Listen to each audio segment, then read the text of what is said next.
Assalamualaikum warahmatullahi wabarakatuh. Kami dari kelompok 7 PBI A2 2022 akan menjelaskan materi tentang plagiarisme, teknik pengutipan dan pereferensian dalam karya tulis ilmiah. Plagiarisme merupakan tindakan menyalin atau menggunakan hasil karya milik orang lain tanpa menyebutkan identitas pemiliknya. Mengutip dari Henry Sulistyo 2011, terdapat 4 tipe plagiarisme di antaranya. 1. Plagiarisme kata, di mana menggunakan kata-kata orang lain sama persis tanpa menyebutkan sumbernya.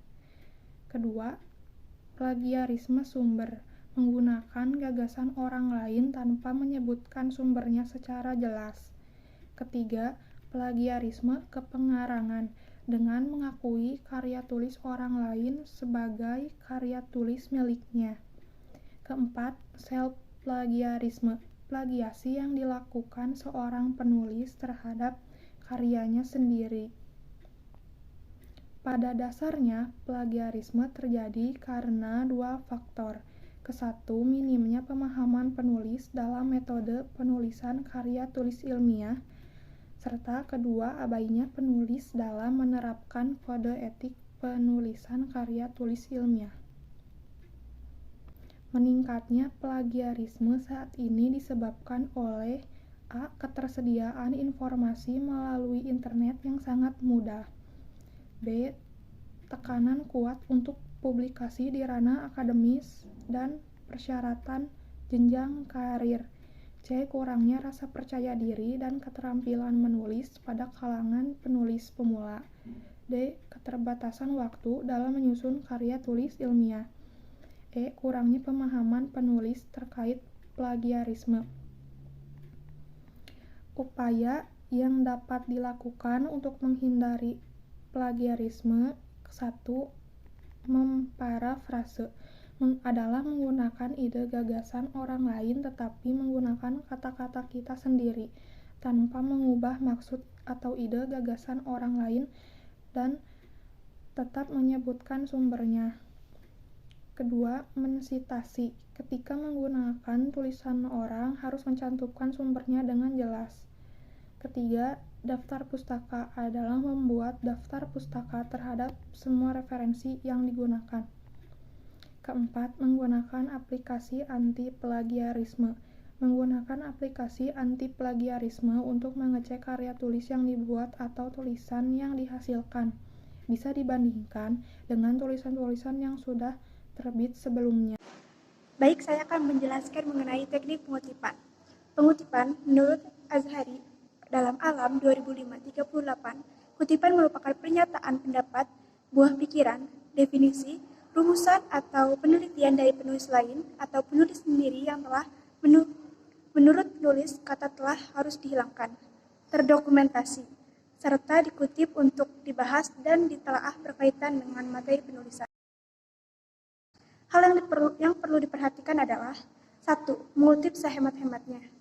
Yang kedua, mengutip jika dirasa sangat perlu semata-mata. Dan yang ketiga adalah terlalu banyak mengutip mengganggu kelancaran bahasa yang dimana hal itu dapat mengganggu karya tulis ilmiah.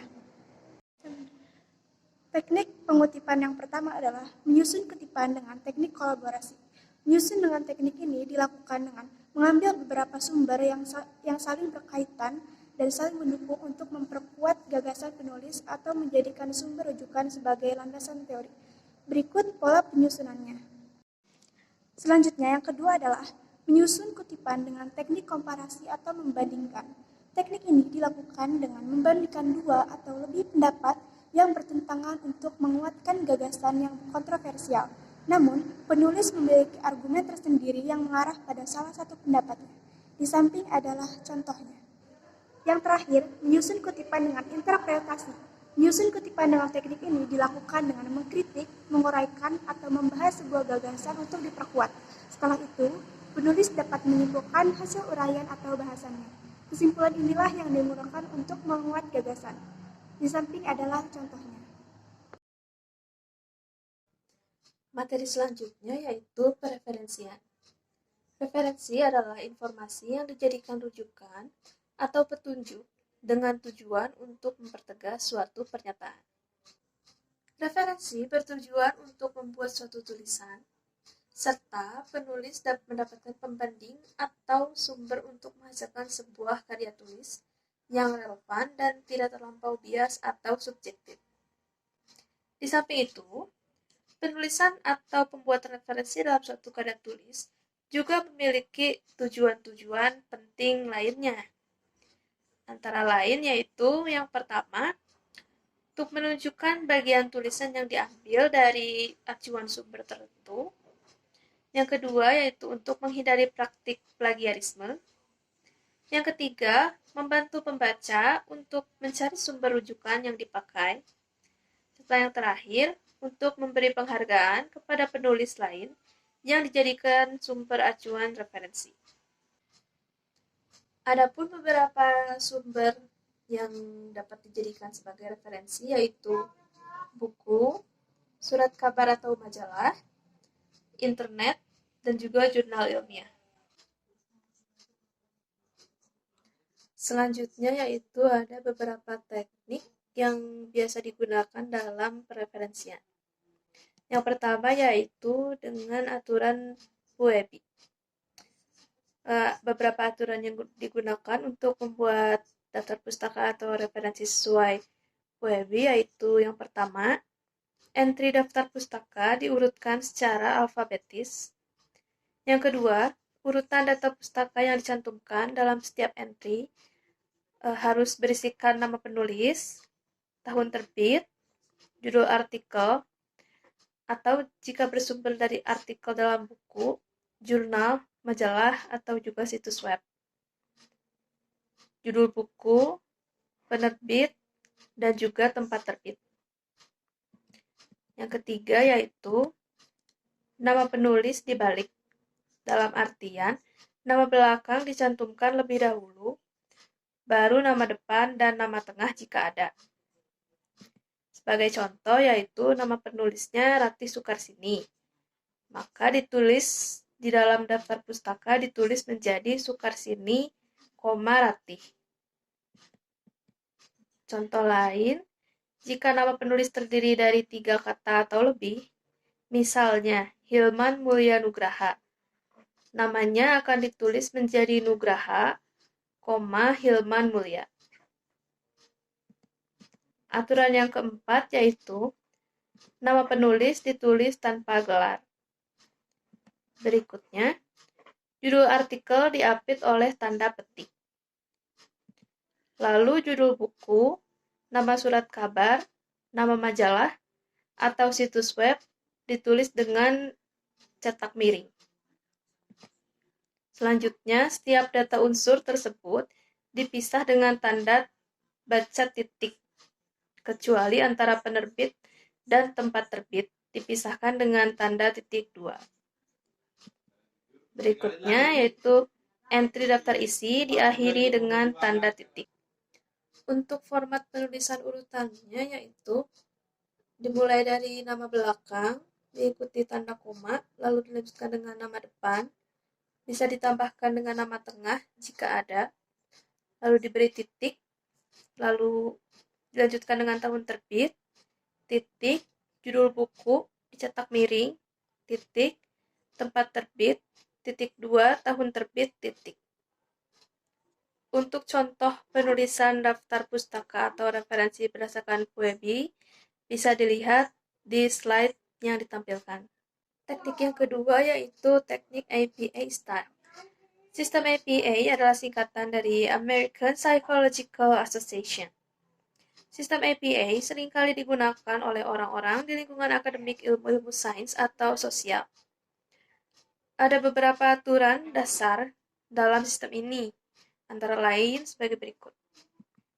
Yang pertama, untuk format penulisan daftar pustaka yang mengikuti pola APA Style, yaitu yang pertama, menuliskan nama penulis, titik, tahun terbit, diapit dengan tanda kurung, titik, judul buku dicetak miring, titik, tempat terbit, penerbit. Lalu, untuk nama penulis sama dibalik. Itu nama belakang dahulu, lalu nama depan dan tengah.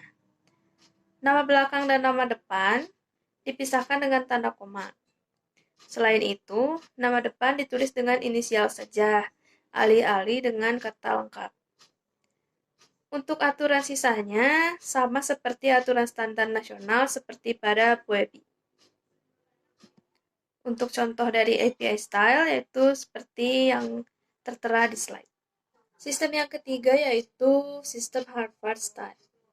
Sistem Harvard atau author date atau author year terdiri dari nama penulis dan tahun penerbitan karya, serta diikuti nomor halaman bila diperlukan.